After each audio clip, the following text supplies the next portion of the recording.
Today, whenever you hear the word Palestine, what comes in your mind?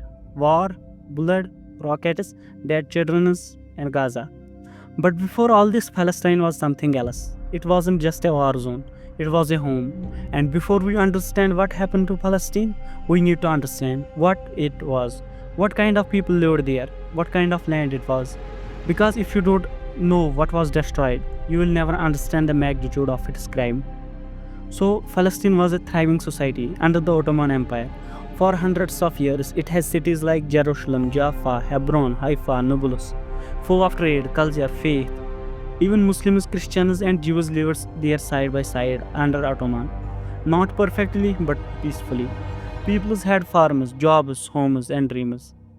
There were cinemas in Jaffa, schools in Gaza, libraries in Jerusalem.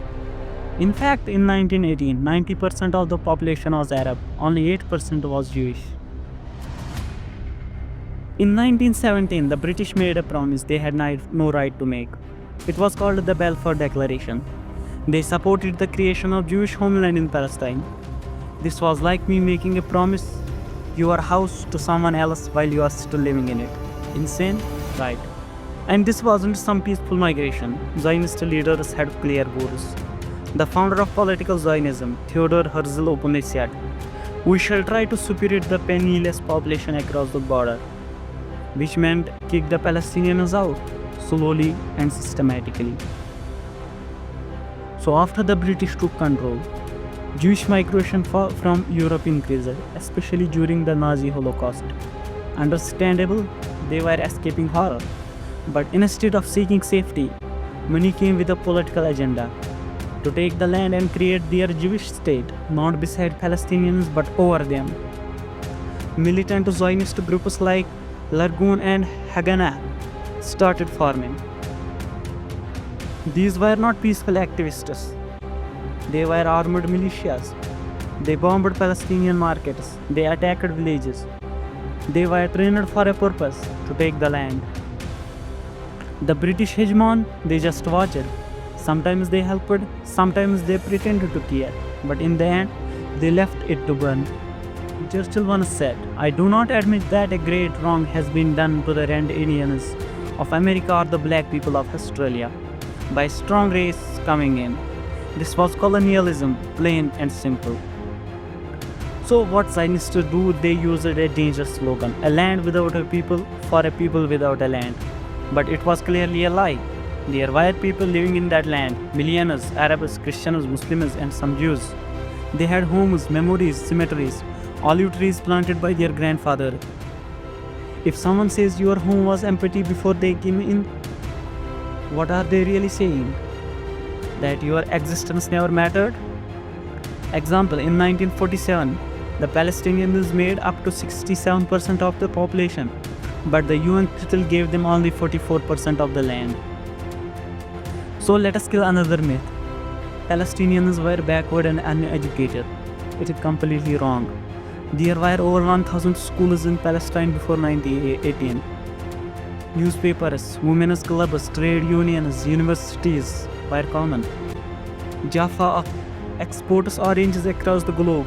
Haifa had electric railway before many parts of the Europe. Jerusalem was sacred to all the religions, visited by millions every year. So you think they were people from the caves? No, they were building a future until it was stolen by the Jews. So once a Jewish historian, Ian Pape, said, "The ethnic cleansing of Palestinians was not born out of a war, it was a plan."